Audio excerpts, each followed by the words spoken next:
Good evening. Thank you so much for joining us for the second of our CPD sessions in Classics. We are delighted to welcome back the wonderful Ed Clarke from Westminster Cathedral School, who is our team leader for Classics. So you're in perfectly expert hands this evening again. The aim of these sessions is to support you delivering the second year of teaching the new specifications for CE. And tonight we are going to be focusing on areas of the Classics specification that might require extra support, such as grammar, comprehension, and also those unseen extract sections. So this webinar comes as a sequel to our previous Twilight CPD session on Classics in March, in which we discussed crafting schemes of work for effective teaching, also with the wonderful Ed. So I really hope you enjoy the session this evening. And let me just remind you that we are now on social media. So do join us at ISEB Awards. So once this session's finished, there's going to be lots of time for questions. So please use the chat function in YouTube to submit those to the live stream. Now, it might be that you can't quite see the chat function, and that could be because you're not logged in. If you log in either to Google or directly to YouTube, you're going to get access to that chat function so that you can join us. You can ask questions throughout the session. What we'll do is Sophie will collate those, and then Ed and I are going to have a discussion at the end, and we'll make sure all your questions are answered. So if you log in, like I say, Google, YouTube, and also it might be that you need to create an account. And once you're logged in, that gives you access to that chat.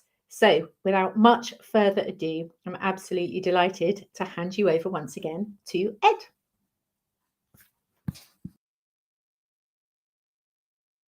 Thank you to you all for taking the time out of your, at this point in the term, particularly frenetic schedules amid internal exams and so forth, to be here with us today. I really am very grateful to all of you for that.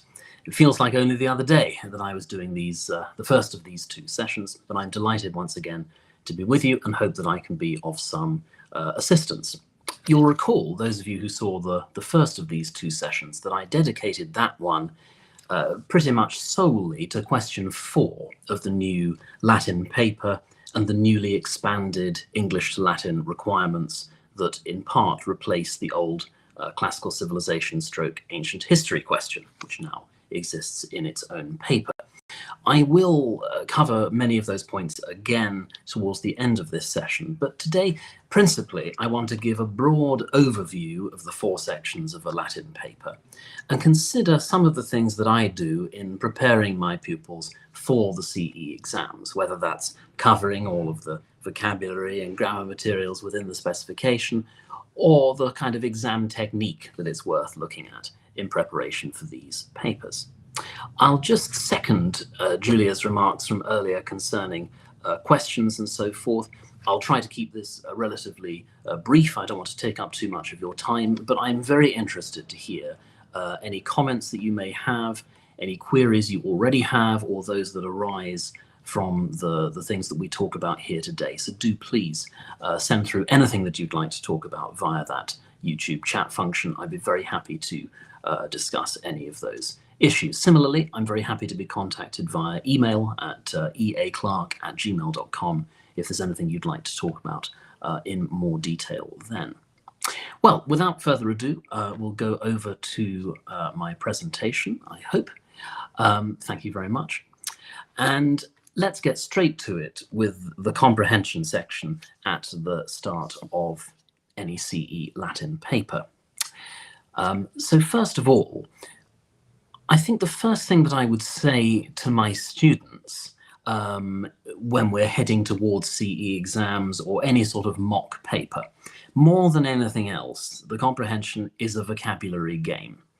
And when I mentioned there about it being a two-edged sword for marks, I've noticed over the years that what tends to happen is that my pupils' results in this section will cluster either between 12 and 15, or perhaps between something like 7 and 9. It's not often that I get middling marks in this section. Pupils either do well or they don't. And an awful lot of that relies upon their knowledge of the vocabulary, particularly adjectives always get asked about. There's usually something about give the adverb that explains how quickly this took place or something like that. So adverbs are also important in this section. And then some noun vocabulary often to do with people. So mulier, a woman, vir, a man, frater, brother, that sort of thing for those simple factual questions. A translation exercise in disguise.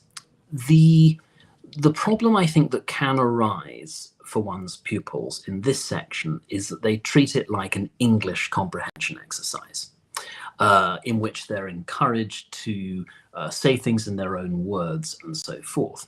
And in point of fact, I remember when I was a kid doing Latin comprehensions, that was the attitude of the day. Back then, you were expected to read a Latin passage and come up with an answer that was to some extent in your own words. But the way that these papers are formatted is very, very specific, and essentially requires pupils to translate little chunks of the passage and put them into their answers, depending how many marks are available. It is of paramount importance that this is done accurately, and I would say the majority of marks lost in this section, if not relating to vocabulary, relate to those failings in exam technique. An example I often give to my pupils would be, say, a myth like Hercules. It's a particular danger when they know the story that's coming up in the paper. They often ask me, is that an advantage? And in point of fact, it's not. Consider Hercules and Hera attempting to bump him off as a baby by putting a couple of snakes in his crib. This is all before the days of child services, one assumes. Now, you could get a question in the comprehension that's something like, you know, how did Hercules overcome the snakes? And so often a pupil will write something like, he strangled the snakes with his bare hands. That, of course, is entirely true in terms of the mythology, but you can bet that the passage will actually have said something like oppugnare et occidere, attack and kill. And that's worth 3 marks for those points. 3 out of 75 is 4% of the paper. So just by not being specific enough in one moderately large marking question, it can make a major impact to the score that pupils eventually receive. So it is paramount that they look at those individual quotes. They didn't originally, they weren't always there, those quotes. I don't think they were when I was doing CE papers as a kid, but now that they are a great advantage in knowing what's going on. Talking about the translation, the rubric to this section of the paper specifies, do not write a translation of this section. This is something of a throwback, again, to when I remember papers sort of 20 years ago when I was that age. It used to be on 3 or 4 sheets of A4 paper, and you then answered on lined paper. And that's where this instruction has come from. I think each year there'd be a few dopey pupils who would write out a beautiful, neat translation on alternate lines of the comprehension section and score nothing for it because they had misunderstood the instructions. So I certainly agree pupils shouldn't be spending ages writing a beautiful translation.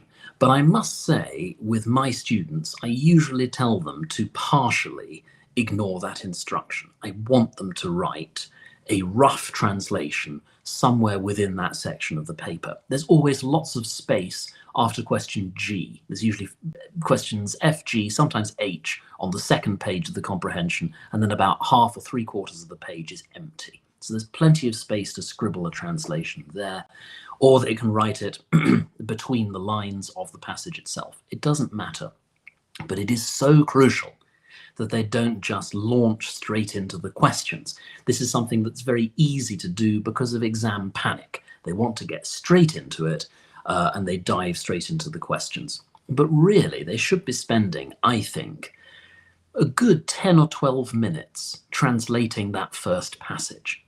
In the old days, I'd have asked them to translate it in their heads, but my experience in recent years is that if you ask children to do that, it just doesn't quite come to pass.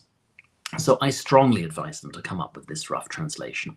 And the questions themselves are then really very straightforward, factual questions that don't require a long-winded answer. I envisage them taking really 2, 3, perhaps 4 minutes with a little bit of time to check that the answers tally with the mark scheme. but this is predominantly a translation exercise, and it's one in which vocabulary is perhaps of particular importance. I would also say that in terms of preparation for the exam and exam technique, this is the section that risks losing the most marks as a result of not understanding that technique. Another thing that's worth doing, I'll talk later on about getting pupils to mark their own work using ISEB's mark schemes for CE papers. But it's worth their understanding a bit about how the mark scheme works. For example, it's worth pointing out regularly that if something is provided in the glossary to the passage or in the introduction to the passage, it will not be worth any marks. It may well have to be included in an answer for that answer to make sense, but it's not actually something that will score anything. Likewise, quite often you'll have a question split into parts 1 and 2, and there'll be some information required for the second question that therefore isn't required for the first. So for example, I've written a few practice papers for my pupils and for part of the Clarke's Latin series. So I recently had a question that was something like, the Romans shouted these words to the senators and then in a loud voice, magna voce. So there was a mark for shouted, a mark for the Romans for these words, and to the senators, potentially there was a mark there. Senators was given in the vocab, but it's knowledge of the dative case. And then the magna voce was part of the second question, because that was then asking what was the volume at which this took place, or something along those lines. So it is worth reading a few questions ahead to make sure that you're not giving information that definitely won't be worth marks because it features later on. And it's still of great importance that they're looking at the line references as well. The unseen translation. This is the big ticket item of the paper, and it's worth double the number of marks the comprehension is. The comprehension is 15 marks out of 75, so that's about 20%, while the unseen translation is worth 30 marks, so 40% of the paper. And if we could move on to the next slide at this point, please. Again, a lot that I always talk about with my pupils in this section. Small errors. Huge numbers of marks, in my experience, are lost in this section, not through the main skeleton of a sentence or what's going on, though there's certainly room for confusion in that, but just leaving out the kind of words that come up year in, year out. For a passage to make sense, for it to work as an unseen and have any flow, it's always going to contain various conjunctions, introducing subclauses, and then mox, tamen, tandem, statim, subito, igitur. These are all words that come up routinely, and they're the most difficult ones for pupils to learn because, of course, they don't have the same easy derivations that nouns and verbs and other parts of speech do. But it's worth pointing out, of course, this section is marked out of 60 and halved to give a mark out of 30. So every error loses half a mark out of 75, but that is 0.75%. So leaving out 7, 8, 9 of those little words, again, you're looking 4-5% of the paper, a huge chunk and possibly the difference between grade boundaries. So it's very important in this section to sweat the small stuff. And going on from what I was saying about translating the comprehension section first, pupils have far more time in a CE paper than they think they do. And I'll come on to that again later in this session, talking about doing timed papers. There's a lot more room to maneuver than they think. There's a good 15, perhaps even 20 minutes to do this translation that's not particularly long.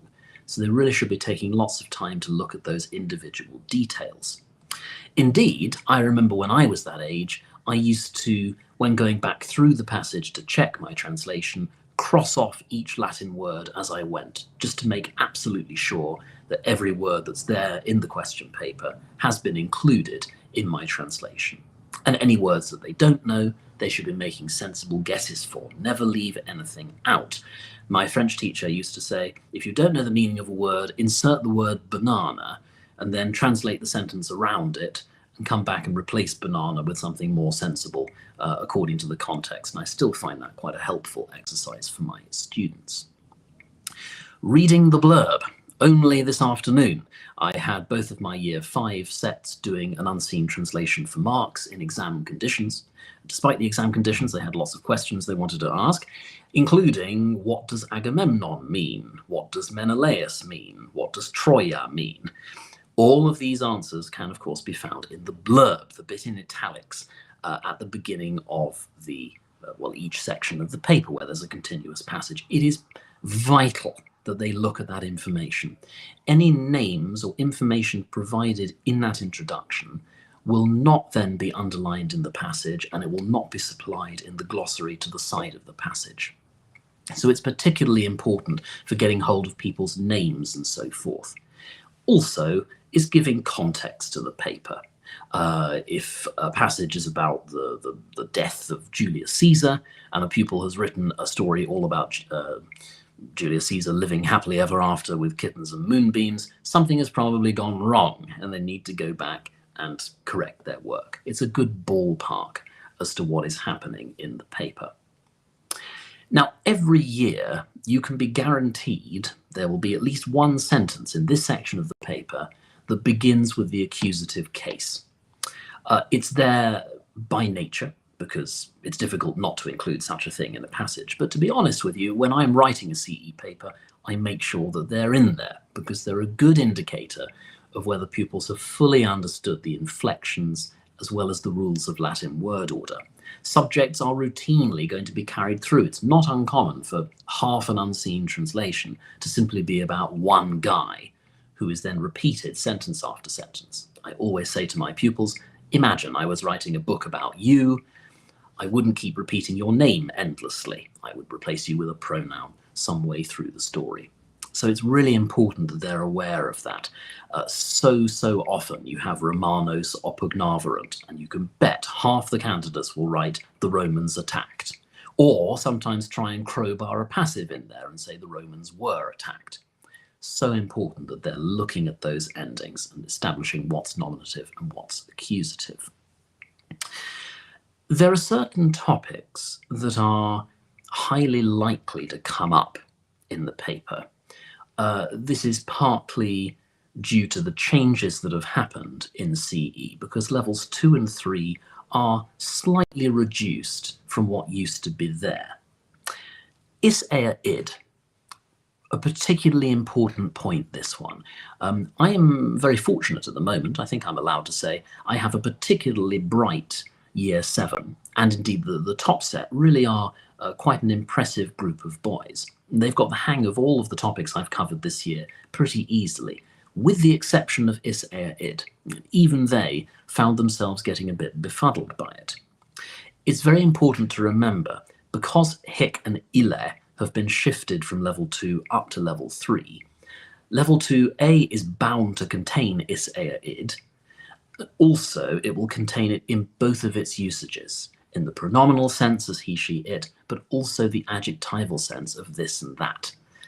When you're writing these stories, it's actually extremely difficult to write a story without using ISEB. It's a struggle doing the level 1 papers, and often you get slightly clunky turns of phrase, like, you know, they helped the man or something rather than they helped him. Those kind of forms are bound to be there, but likewise, ai mulieres, those women, or ea verba, these words, and that sort of thing. So I would definitely go over that with a fine-tooth comb and make sure that they're looking at it really closely, establishing, is this being used by itself, or is it qualifying a noun? It's a really important distinction for them to make. And I think over the years, the genitive of ISEB has always caused problems, particularly in muddling it up with suis. So that would be something else I'd advise paying some close attention to. At level 3, this has also been somewhat reduced in its scope, with certain topics moved up to common academic scholarship. So, for example, the loss of the subjunctive is quite a major change at level 3. In the past, you would always have had, why is this verb in the subjunctive? That's been a guaranteed question at level 3 for a long time. That will no longer be there, and likewise final clauses and indirect commands and so on and so forth. We've also lost the present participle something else that that routinely came up in old level 3 papers. And so, as a result of that, there are certain topics that have to come up, because as an examiner, I'm always trying to include as much of the specification as I can to make it the broadest possible test of what pupils have been doing. The passive has to come up. I think it's always come up in level 3 papers. It will definitely be there. And the distinction between the ablative of instrument and the ablative of agent, probably worth throwing in the ablative of accompaniment and the ablative of comparison while you're at it, because those are all ablatives that pupils need to know about at level 3. Time expressions, bound to come up. And I found with my current year 8s, they were always a bit woolly on time expressions. Worth spending a fair amount of time investigating those and the difference between cardinal and ordinal numbers. The ordinal numbers that used to feature at level 1 now feature for the first time at level 3 when you start doing time expressions. So it's a topic worth spending perhaps a little longer on than one might expect. Because the subjunctive was removed and we were conscious that there weren't really any complex syntactical constructions remaining, we made the decision to include some simple indirect statements. These are pretty basic. They only contain present infinitives, active and passive. But again, you are guaranteed to meet at least one. And it's either going to feature in the unseen translation, the test being whether the pupil can translate it, or it's going to appear in question 3 as what kind of construction is this? And they've got to say indirect statement, or at least accusative and infinitive, or reported speech, or something like that. So definitely worth noting that for pupils. If you're trying to draw their attention to particular grammatical topics, there are things that you can quite legitimately promise them will certainly turn up in the paper that they sit. Direct speech. The vast majority of the Latin that our pupils read is, by its nature, set in the past, because we're always talking about a couple of thousand years ago. So they're very used to encountering the perfect and the imperfect tenses. The pluperfect doesn't crop up all that much. Of course, they have to know it, and you can guarantee again that it will feature at level 2 and level 3. But it probably will only pop up a couple of times. Worth remembering that certain subordinating conjunctions can't take a pluperfect. So ubi, for example, when they had arrived, will just be ubi advenerunt. And postquam and antequam can only take the pluperfect if the main clause's verb is also pluperfect. So by its nature, it's unlikely to come up very often. But it is one of those things that pupils tend to forget about, so worth spending a fair amount of time on that. But the majority of these verbs are going to be perfect and imperfect. But as soon as direct speech comes in, pupils should be on red alert. And I think it's not giving away too many trade secrets to say, if I'm writing a paper and I need to crowbar in some verbs of different persons, some future and present tenses, some imperative verbs, some vocatives, realistically, the only way I can do that is for somebody to make a speech in the middle of the passage. And more often than not, if a speech is in the 3 passages in a CE paper, it will be in that unseen section. So that will be my advice. If you see some speech marks as a pupil, look out, because you're bound to have some of those slightly more complicated verb forms. Also, direct questions are likely to crop up. We get a lot of ne, noni, and num, and that sort of thing. So definitely worth considering direct speech as warning signs. Also, some of the complexities of word order that accompany these things. Questions with ne, the word order is likely to be peculiar. Something else might be at the beginning of the sentence with the ne on it for special emphasis, or for making it sound decent and avoid kind of John Major-like ne kind of sounds. Also, introducing speech. Very often you'll get Aeneas, open speech marks, ocopii, close speech marks, inquit, and that sort of thing. And pupils can get a bit muddled about that. It's worth going over the way that Latin likes doing speeches, with the verb of speaking kind of sandwiched in between various other bits and pieces, and locations of the vocative and that sort of thing. So quite a few complexities. It's worth their knowing well for that middle part of the unseen translation. I'm often asked about literal and looser translations and how much leeway is there. It's a difficult question because, of course, you know, as a teacher, I'm trying to give my pupils a well-rounded understanding of Latin. I don't want them to be writing in ridiculous translation ease. At the same time, it's worth noting that some of these papers are being marked by people who are sticking very closely to the mark scheme, and may not quite have the subject knowledge potentially. You never know who's going to be marking these at senior school. It may not be a classics expert, and it could well be somebody who won't understand an answer, even though I might potentially accept it.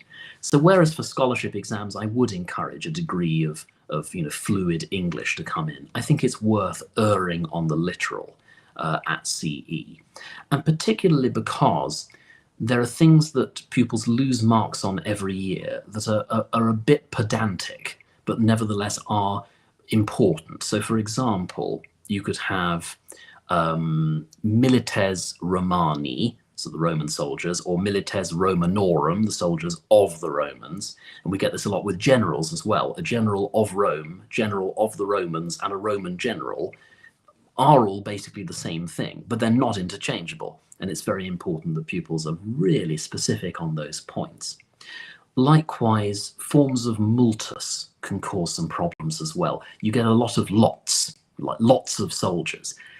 You might get away with that for multi at level 1, but I personally wouldn't mark that as correct for plurimi somewhere in a level 2 or a level 3 paper, because it just gives that impression that a pupil might be guessing.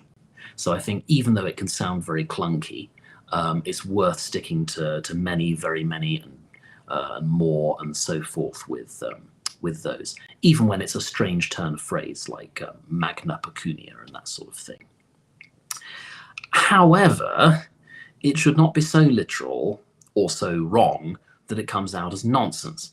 And it never ceases to amaze me how many pupils will hand in a paper and have clearly not read back a word that they have written in terms of the unseen translation. And I will then sit down with them and say, look, does this actually make any sense at all? Or is this story coming out as nonsense? The checking process is not just making sure they've translated every word, it's going back through and trying to read it through the eyes of another person. They should be looking back at their translation and going, okay, I've never seen this before. I'm reading this as a piece of English prose. Does it make any sense? It should be checked against the blurb to make sure that those two things match up in terms of the plot and what's going on.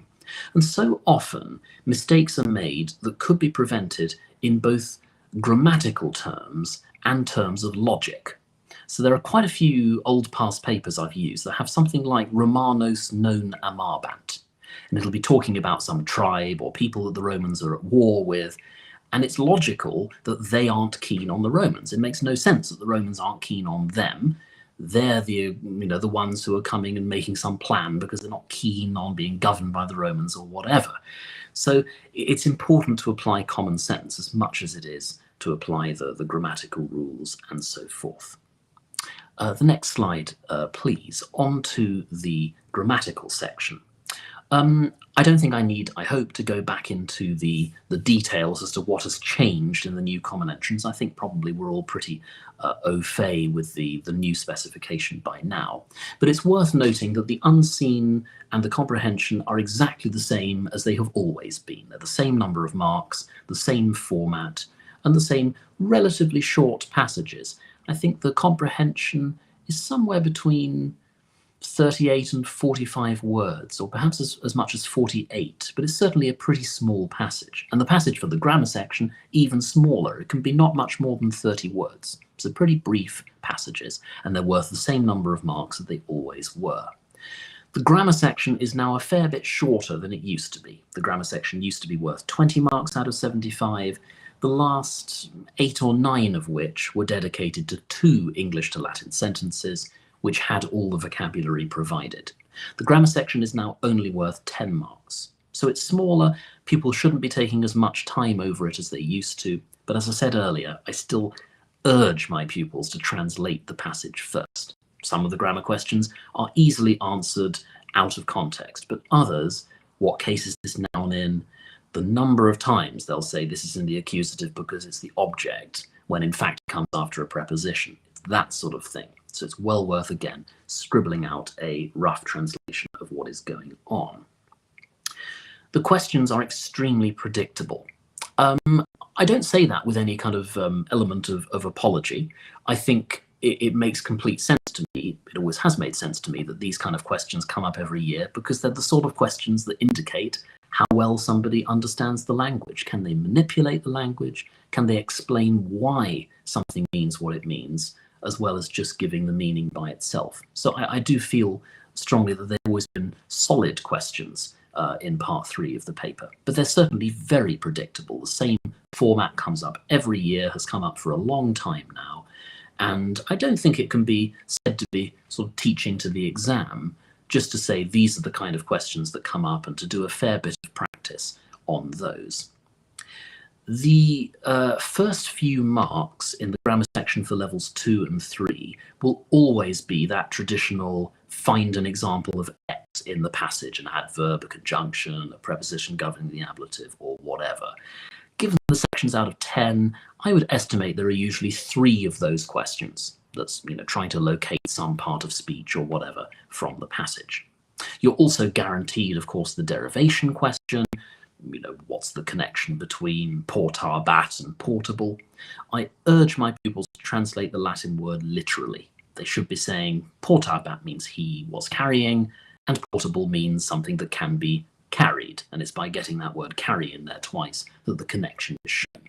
They shouldn't be writing a long waffly answer, and I always wince at getting they're connected because they both have port in them. It's nothing to do with spelling. It is about the derivations and the meaning of those words. So they've got to give enough to get the 2 marks, but it really shouldn't be very long, just a couple of brief sentences, what the Latin means, what the English means, and show how they're related. Another common mistake I see, why is this word in the accusative case? Because it ends in or something like that. That's obviously not what they're being asked. Why syntactically has the case been used? Very common for this question to be accusative or ablative after a preposition. That tends to be, I think it's fair to say, a favourite question of ours. So well worth remembering that. I find pupils are surprisingly quick to forget about prepositions, and particularly which ones govern which different cases. So something else there that should be watched out for. So between the derivation and the spot the whatever form in the passage, you've actually got 5 marks out of the 10 there. The remaining questions, you're very likely to get manipulation of the language. So it'll be a word in the accusative plural, and they've got to make it accusative singular. Again, translating the passage is really helpful for that, because it's going to give some context, and they should be able to remember what the function was of the word in the sentence when they translated it. Also changing the tenses of verbs while keeping the person and number the same, make the imperfect present or whatever.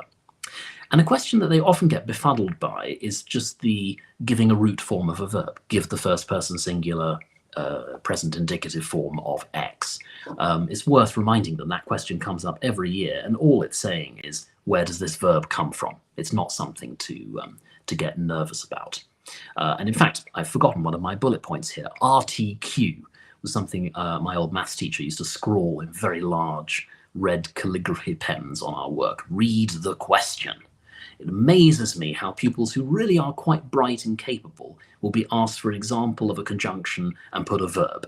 Silly mistakes like that, where they've just sort of not quite read the question and have panicked. It's really important, before they start answering any of these questions, they should be translating the passage and then reading through the questions and making sure they actually understand what it is that they are being asked for. Irregular comparison of adjectives in general. You are guaranteed to get this in almost every section of the paper, particularly the superlatives. Comparisons can be a bit harder to crowbar into papers. In the comprehension, you are guaranteed, how is Helen of Troy described? Pulcherima. 1 word for very, 1 mark for beautiful. You're going to get that kind of thing. You will get another one in the unseen translation, maybe 2, and sometimes a comparison as well, whether that's with quam or the ablative of comparison. And we've seen it so many times in past papers. You'll get maximo, and it will say, give the positive and comparative forms of this adjective in the nominative masculine singular. They're quite bad at this, in my experience. Even my brighter pupils tend to forget those forms. There's only 5 of them, the adjectives with irregular comparisons. It's, bonus, malus, magnus, parvus, and multus. So not too much to cope with, but they really should know those words like the back of their hand. Another problem that sometimes crops up is plus. The plus then taking the partitive genitive and being used as a neuter noun rather than the adjective plures in the plural. So worth making a note of that as well. Possessive versus partitive genitives, plus pecuniae, plus veni, that sort of thing. My next slide, please, onto the final section of the paper, the English to Latin composition. I have always made the point that several marks have been available simply for putting verbs at the end of the sentence. This was back when there were only 2 sentences at the end of question 3. There are now 4 sentences. One of them will probably contain the verb to be, and therefore there won't be an extra mark for its positioning as it's flexible in the sentence. But those other 3 sentences, that's 4% of the paper, just for putting the verb at the end. I often accompany this instruction with an impression of Yoda for putting the verb at the end of the sentence, and this has become so ingrained in my pupils' heads, I can just make a single Yoda sound and they will immediately correct where their verb ought to be. So important. And actually, though there aren't the same number of marks available for it, it's well worth their fully understanding the other rules of Latin word order. We should have the subject at the start. We ought to have adjectives after the noun they qualify, unless of course to do with size and quantity. This whole section requires perhaps the most detailed work of the whole paper. And again, they have more time than they think. I would give over a good 15 minutes to this section of the paper. They should be going through their answers with a fine-tooth comb. Is everything in the right inflection? Are the adjectives from level 2 onwards agreeing with the noun properly? Is the verb in the right tense? Is the verb at the end of the sentence? I would imagine schools would be fairly generous about imperfect versus perfect. So, they attacked or something. I think they would allow opugnar bant, but obviously they were attacking. Opugnar verunt would not be a legitimate answer. So there are little details like that that ought to be paid close attention to. This section is now worth quite a large number of marks. We've gone from 8 or 9 marks in the old papers to now 20 marks out of 75. I think that's roughly 26.5%. So more than a quarter of the paper is on this section. And as I think I've said before at IAPS conferences and so forth, as ever, senior schools mark these papers in quite different ways, and it will be possible for a school to mark this section quite harshly and not give marks for correct use of vocabulary or whatever. So the detail and the taking the time to look at this section are particularly important. Another little insight, if I may, into the creation of these papers. Because we only have 4 sentences having to add up to 20 marks, there are certain words that have to appear, otherwise we can't make the sentences work mathematically. So you are always going to get et, said, known is always going to be there. At level 1, if memory serves me, the 2 adverbs are sype and semper. I think they're the only 2 adverbs at level 1, and they have to come up because you literally can't make 20 marks out of 4 sentences otherwise. So well worth pupils understanding those, and again, understanding the word order that we're putting the adverb either before the verb, or perhaps if it's to do with time at the beginning of the sentence. It is a cardinal sin to be putting the adverb after the verb, one of the few hard and fast rules of Latin word order. On to my next slide once again, please, and I come to some of my closing remarks. I mentioned earlier in passing the business of pupils self-marking their own papers. There are a number of reasons for doing this. I will admit freely that one of these is perhaps slightly self-serving in that it saves us from doing an enormous amount of marking, particularly come the summer term when they're doing a practice paper a week or whatever. It can become hugely time-consuming to make detailed corrections.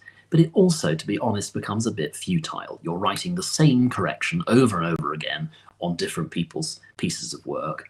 And fundamentally, it's quite difficult to get one's pupils, with the best will in the world, to actually read what you have written. But also, this business of them checking their own work. They should be proofing their own stuff.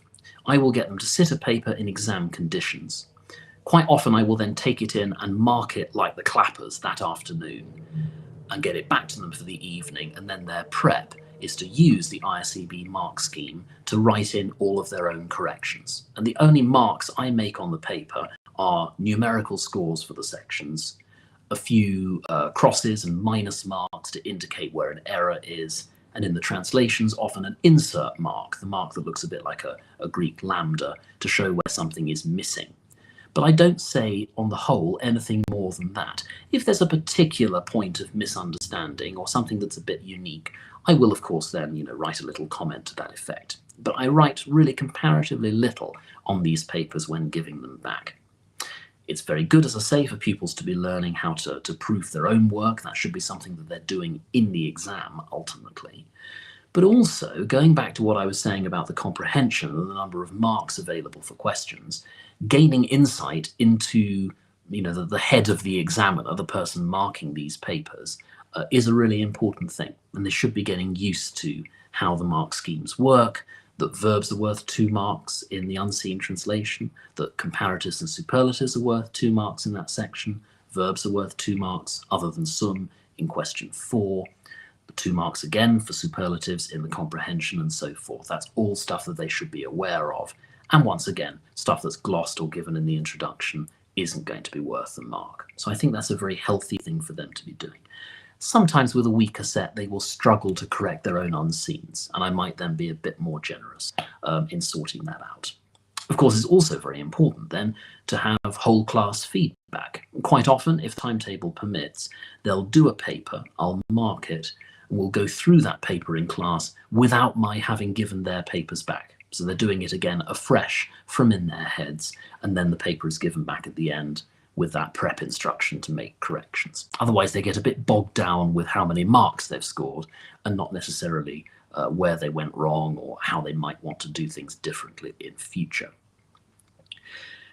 Finally, the timing of the paper. During the discussions about the new common entrance and the consultation process and so forth, we actually considered at one point whether the paper could be shortened to 45 minutes. With so many pupils, and I've seen this now throughout my career, whether in my lessons or in the actual CE exam itself, we'll finish in half an hour or 20 minutes or something and then sit there like a gooseberry for the rest of the time. Now, ultimately, we felt that it wouldn't be legitimate to do that. There are pupils who really do use every minute and need that length of time, so it stayed at 1 hour. But this problem of rushing through papers, I've heard about it from my colleagues in other subjects as well, but I think it's somehow particularly chronic in Latin. And whether it's just that they want to get to the end and rest, or are in a sort of panicky frame of mind and want to dash through, I'm never quite sure of the psychology of it. But it's a real problem, because I very often see pupils end up with marks in, say, the 70s, when they'd be perfectly capable of getting a good mark in the 80s if they were using that time. I've never quite been able to find a way of forcing my pupils to use all the time available. And it's only this year that I hit upon an idea that I thought it would be worth my recommending to all of you. I found a way in PowerPoint, and I must admit it's a bit fiddly, but I'm happy to give advice on it if anybody wants to email me and ask about this. I can send you a template. I took a common entrance paper and I split it up into individual questions. And I timed it precisely so that they would only reveal themselves on the screen after a certain number of minutes. So it was prescriptive virtually down to the second. They had 10 seconds to read the blurb above the passage. They had a certain number of minutes to do a rough translation of each line in the comprehension, 5 seconds to read the question, and a certain number of minutes or whatever to answer the question, and so on. And I found that for the first time, my 8A's average when I did this went up to 80%. It made a sizable difference to their performance. And actually, they were very taken with this as well. I only did it a few weeks ago, and they actually, at the end of the lesson, said, oh, wow, we quite would have liked something like this before. And they thought they really had an understanding now of how much time there is, because there's loads of time in a CE paper for the most part. Unless somebody really struggles with the language, there is a lot more time than they think. and they really should be taking all of that available time. So that would certainly be a recommendation of mine. Take an old paper, carve it up, and have it gradually reveal itself over the course of the lesson. And you will find pupils are forced into taking the time, and that their results improve as a consequence. Well, ladies and gentlemen, I think that brings me to the end almost precisely of my 45 minutes. I really hope that this has been helpful and not too long-winded or teaching you things that you already know. And I'm very happy now to open the floor to any questions that you may have. So thank you very much.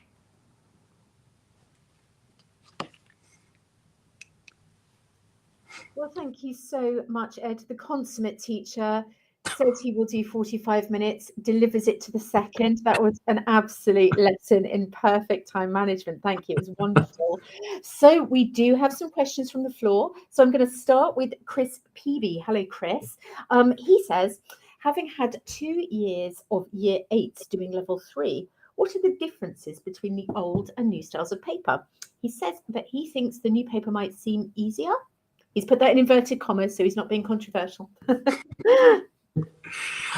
Well, it's not an easy question to answer. I get this sometimes because my current year 7s are going to be the first year to sit the new CE. They quite often say, well, sir, is this easier than it used to be? Mm-hmm. Yes and no. You could say that it's easier because some of those level 2 topics have been shunted up to level 3, and likewise the loss of the subjunctive and present participles is quite a significant reduction in some of the materials that we used to have to cover for level 3. So in that sense, it is simpler. However, the remit, I guess, that we had in creating the new specification, and the thing that in the consultation the senior schools were really keen on, was essentially that we did less and did it better in more detail. And so, for example, that business of ISEB I was talking about earlier is an area where, yes, there's less on the specification to cover, but a topic like that needs more detail than it used to. So I would say probably on average, the papers are about the same as they used to be. I still think level 3 is sufficiently challenging despite not having those subjunctives. I know that was a slightly controversial decision, but again, the push from the senior schools was to say, you know, people can arrive assuming that ut always means in order to. And they think that they understand the subjunctive, but actually aren't quite sure on it. It was always one of those topics we had to crowbar in quite late in year 8 with time running out. So I would say the standard is approximately the same as it was before. It's been slimmed down a bit in terms of the topics, but actually it has increased in its complexity. And of course, the English to Latin section has been quite significantly beefed up. So the kind of grammatical and syntactical understanding that's required for that section is probably more difficult, really, than it used to be in years gone by. So I think it probably averages itself out quite well. Excellent. Well, then Chris also goes on to say, following the idea of loose translations, do you think it's more important that they always translate the genitive as of, not apostrophe s, e.g. the daughter of the poet, not the poet's daughter? I think that's an instance where I might consider that slightly hyper-literal. I must, whenever they say the something of the something, it always makes me think of Renee's mother in the attic in a lower low, and the bedroom of my wife's mother, and so on. You end up with these very clunky turns of phrase. I'm in favor of apostrophes. I tend to teach that. But what I do with genitives and also with nay style questions is I say, translate it in your head into translationese first. So in your head, don't try to do apostrophes the first time around because you are likely to go wrong that way. Work out what is actually going on, get a very literal rendering of it, and then by all means, if you then want to tart up the English, then great. Apostrophes are always going to sound less clunky. Likewise with simple open questions, I would always advise ignore the nay initially, translate the sentence as it is, and then turn it into a question later. And actually, I must admit that's something that I still do as a classicist, and quite often in old-fashioned English as well. I still think of quo in my head as whither, or porter it behoves, or whatever. I still get very literal translationese in my head, but then I make sure that I know what's going on before I then improve it for the sake of good English. But yeah, I think apostrophes are pretty legitimate fare. Lovely. What a good answer. And just as Sophie, who's on our team, has thrown in for us, which I love. She loves a behove. I do too. Adrian Blomfield, I recognise your name, Adrian. It's lovely to see you back, and thank you so much for joining us again. He has asked, is it possible to clarify how the 2 marks for verbs in the unseen generally count? If a pupil gets person and tense wrong, but vocabulary right, would that generally count as a 0? A difficult question, and in truth, it varies from school to school as to who is marking the papers. We have to tread a somewhat difficult line with the mark schemes in trying to be somewhat prescriptive so that it isn't just a free-for-all, but also allowing senior schools to do their own thing. Personally, when I'm marking the children's papers, and with the CE papers that I've just marked for our Year 8s internally, I tend to give 1 mark for the verb if they got the vocabulary right. Or, if they put they decided instead of they wanted, I will give a mark because the grammatical information was there. So I am personally moderately generous on that. And I think if I were, talking to people about the marking, that's probably what I would encourage. But it does depend. If you get a mean examiner at one of the more challenging senior schools, they could be a bit harsher about it. The other complexity is that you can quite often get, it's that old Morecambe and Wise thing, all the right notes, but not necessarily in the right order. You can get an example where a pupil technically has actually translated each individual word. And according to the mark scheme, that is 1 mark, 2 marks. But obviously you do have to in some way penalise a sentence that is actually wrong, even if it does have all the right words there. So I'm afraid I can't give as perhaps precise an answer as you would wish, because it is to an extent down to the whims of senior schools. But certainly I personally would say it's a mark for the vocabulary and a mark for the grammatical content. Of course, it doesn't apply in the English to Latin to the verb to be, but it does apply in the unseen with the verb to be. And even something like inquit can quite often be given 2 marks, even though it's pretty much learned as a vocabulary item. So verbs tend to have fairly generous marks. And then, of course, they're only worth 1 mark if you have to understand the grammatical form, but were given the vocabulary. And again, I would take that as an indication that it's 1 mark for vocabulary and 1 mark for grammar. So I think that would be my take on this issue.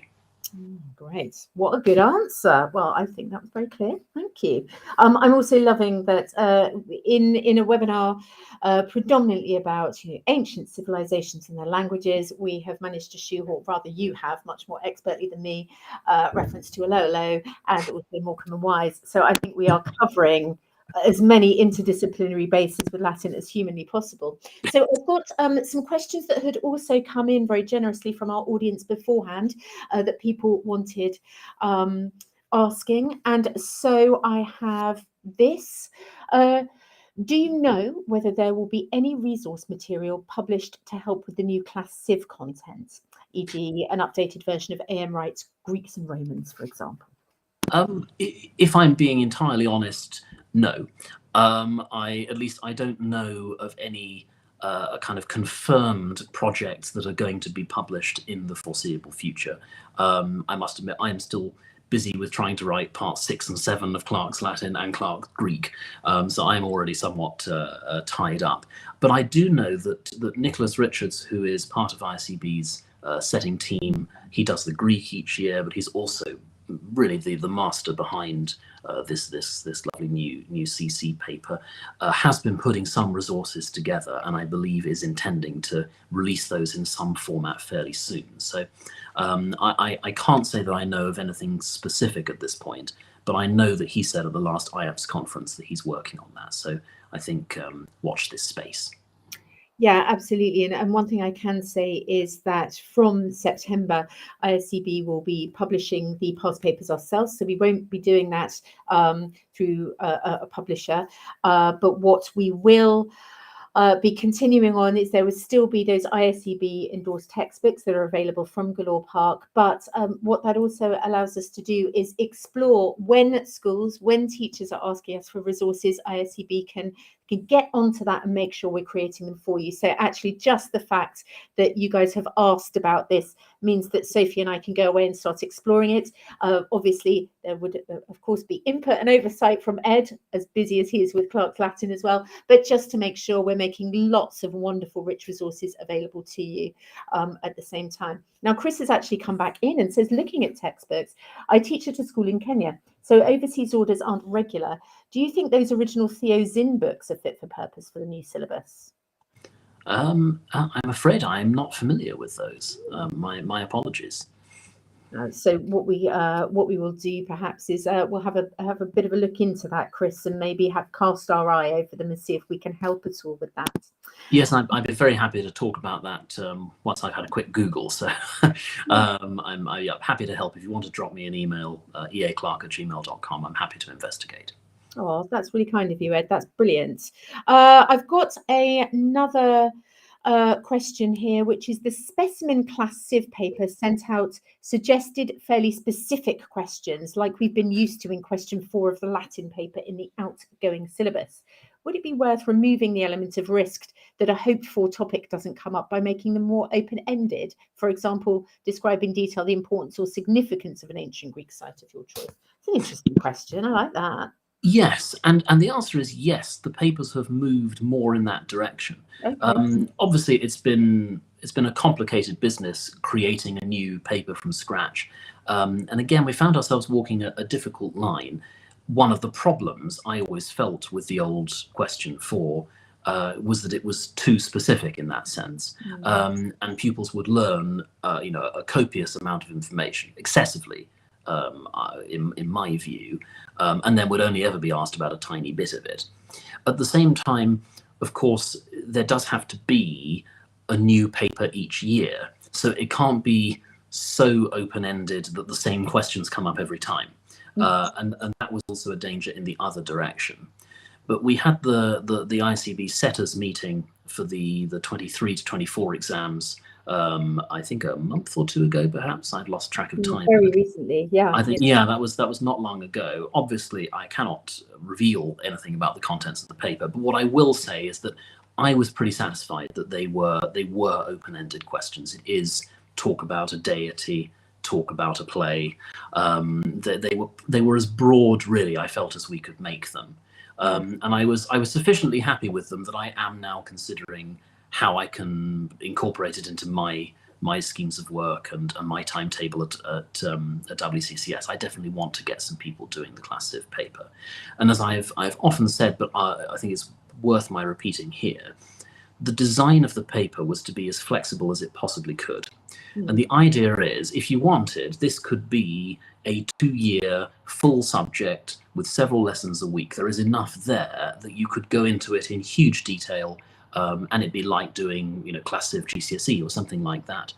But equally, the amount of time and information that you used to need for question 4 is enough to get you through that Class Civ paper. And that may well be what I end up doing. I'm currently teaching Greek as an after-school club. It may be that we gain another after-school club for classical civilization. I imagine it will be very popular because kids are always keen on all of that mythological stuff. And I anticipate doing much the same stuff that we used to do for the old question 4, but with a greater degree of flexibility. And there has been introduced a new section on drama. That was the latest change that I'd heard of to this specification. So that's one of the topics that will come up. And again, that's a pretty broad question. Fabulous. Yeah, I think it's a lovely paper. Chris has come back and said, yes, they are old. So I'm sure he'll be in touch. Do get in touch, Chris. And sometimes old does not have to mean less good. So listen, Ed, as ever, it's an absolute pleasure running a session with you. Your knowledge is without limit, and you are also an incredibly engaging, brilliant speaker to listen to. So it's been a pleasure. Thank you so much. If any of you this evening have questions that you feel that you haven't had a chance to ask, you were struggling to log in, as I say, do get in touch. I think cpd@iseb.co.uk is always here to take your questions and make sure that even though this session is finished and the Classics CE webinars for this year are over. That doesn't have to be the end of your engagement with us. If there are resources you need, there is help that you need, we are here to make sure we are supporting. And do, of course, send in ideas for what you'd like us to be talking about in webinars to support you again next year. We want to make sure we're always here, and thank you so much for joining us. I can see that there are some names that have joined us for both seminars, so that's fabulous. And I think it just leaves me to thank you again, Ed, for another fabulous session. There we go, from Adrian Blomfield. Goodness me. He said, thank you, a hugely useful session. Chris PB, thanks. He feels reassured he's been teaching properly according to what ISEB wants all these years. So there you go. Theo's in has served you well, Chris. So thank you very much, and I'm sure we'll see you all very soon. Good night. Take care.